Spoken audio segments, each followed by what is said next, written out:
Imagine waking up in Russia's cultural capital, St. Petersburg, city of palaces, poets, and surprise drones. Yeah, that just happened. Overnight, Ukrainian drones pushed deep into Russian territory, lighting up oil facilities in the Leningrad region and sending shockwaves through the Kremlin's morning coffee. We're not talking about some small border skirmish. This is Ukraine striking right near Russia's second largest city and one of its most heavily guarded. The Primorsk oil port, one of Moscow's biggest gateways for energy exports, went up in flames after drone strikes reportedly slammed into pumping stations and tankers. And if that wasn't enough, the Kirishi oil refinery, just a drive away from St. Petersburg, got hammered too, sparking fires that Russian officials claimed were just minor incidents. Sure, just like when your house is on fire, but you call it an enthusiastic candle. And here's the kicker, Russia says it shot most of those drones down. But as we've learned by now, every time they say, "we got all of them," there's magically footage of something very much on fire in the background. Why is Ukraine suddenly hitting Russia's industrial heart near St. Petersburg, and how did they even pull this off? To understand why this strike is such a big deal, you need the backstory. For the past 2 years, Ukraine has been slowly rewriting the rulebook of modern warfare with one weapon: drones. At first, they were using Turkish Bayraktars, slick cinematic machines perfect for YouTube montages, but way too expensive to crash into every Russian target. So, Ukraine shifted gears. Enter the age of the homegrown kamikaze drone, cheap, long-range, and designed to do one thing: fly deep into Russian territory and explode. At first, these drones were poking around near the border, hitting fuel depots in Belgorod or rail yards closer to Ukraine. Russia shrugged it off. Local problems, they said. But now, we're talking drones flying over 1,000 kilometers, dodging radar, and dropping in on Putin's backyard like uninvited guests at a dacha barbecue. And it's not just symbolic. Hitting a refinery near St. Petersburg is a direct strike at Russia's war machine. Those facilities don't just fuel tanks and trucks. They fund Moscow's entire war effort through oil exports. When you set that on fire, you're not just roasting some crude. You're burning a hole in the Kremlin's wallet. Meanwhile, Russia keeps throwing billions into air defenses, Panzers, S-400s, jamming systems, yet Ukraine keeps finding the cracks. It's like watching someone brag about their unbreakable Wi-Fi password, and then their neighbor streams Netflix on it anyway. So, let's talk about the night Russia's northern capital suddenly became drone land.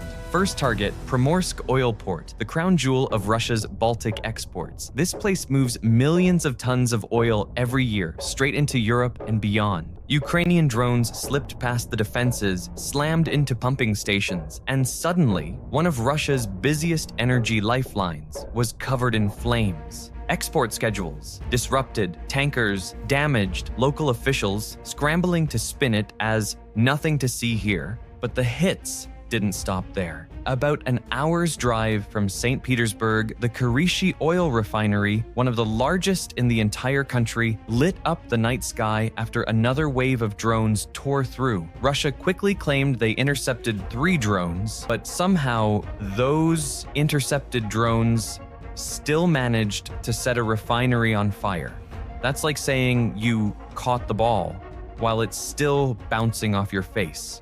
Meanwhile, over St. Petersburg itself, air defense sirens rang out. Residents reported loud bangs, flashes in the sky, and debris raining down. Russia insists everything was neutralized, but they also shut down Pulkovo airport for hours, grounding flights and diverting air traffic. Because nothing says we're in control, like telling hundreds of passengers their plane isn't going anywhere. What makes this so shocking isn't just the damage, it's the geography. St. Petersburg isn't some sleepy border town. It's Russia's showcase city, a cultural capital, and a stone's throw from Europe. And now it's on the front line of a drone war Moscow never wanted to admit was possible. So how exactly do you sneak a drone across hundreds of kilometers of supposedly well-defended Russian airspace? The answer is simple. You build a flying lawnmower with Wi-Fi, strap some explosives to it, and let physics do the rest. Okay, not quite. But Ukraine's approach is brilliant in its simplicity. These aren't gold-plated billion-dollar aircraft like Russia's Su-57s or America's F-35s. We're talking low-cost, long-range kamikaze drones. Many of them are locally built, often cobbled together with commercial parts you could, in theory, buy off Amazon if you had the right shipping address. They fly low, they fly slow, and they swarm.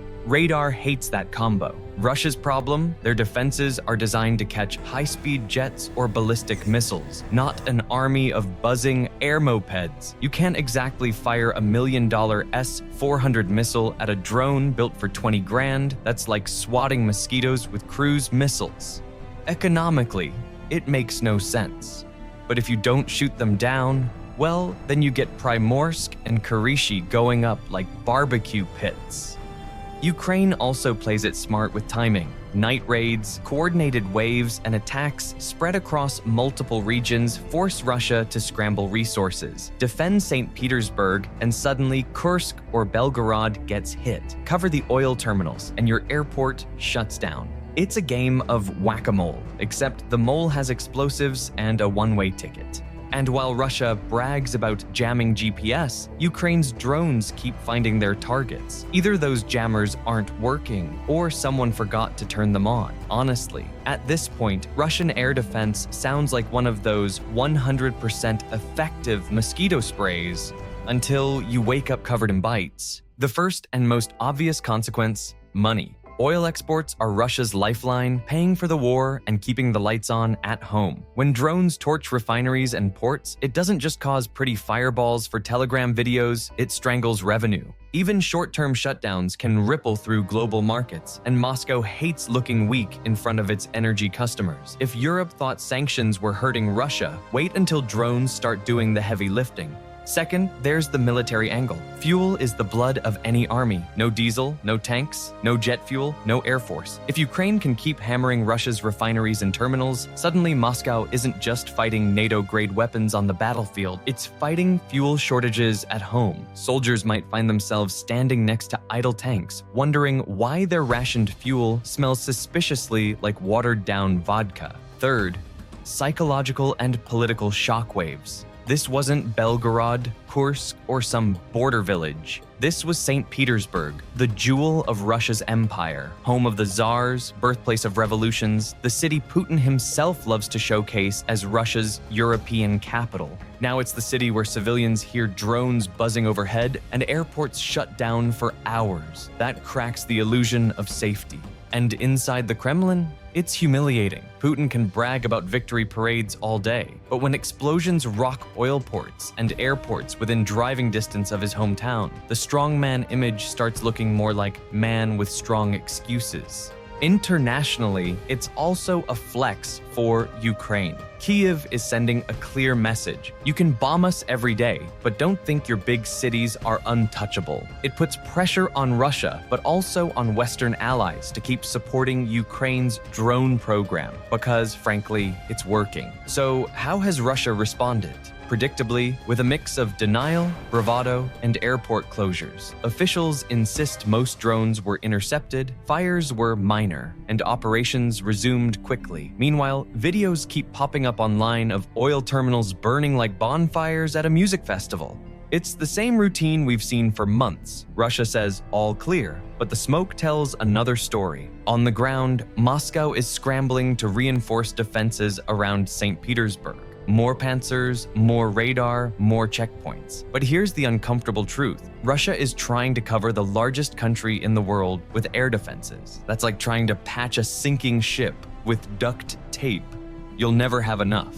And then there's the risk factor. The deeper Ukraine pushes into Russian territory, the greater the chance of escalation. If a drone accidentally crashes into civilian housing or, worse, critical non-military infrastructure, the Kremlin might use it as an excuse to ramp things up. But from Kiev's perspective, every successful strike proves that Russia's safe zones aren't safe anymore, and every burning refinery is one step closer to leveling the playing field. So, what's the big picture? This is the future of warfare. Not massive tank battles or fleets of fighter jets, but small, cheap, precise machines that turn the enemy's own backyard into the battlefield. Ukraine has shown the world that you don't need billions to humiliate a superpower. You just need creativity, determination, and a drone with enough range to make it to St. Petersburg. And for Russia, well, it turns out you can't put a palace on the Neva River and pretend the war won't knock on your door, because now the drones are already ringing the bell.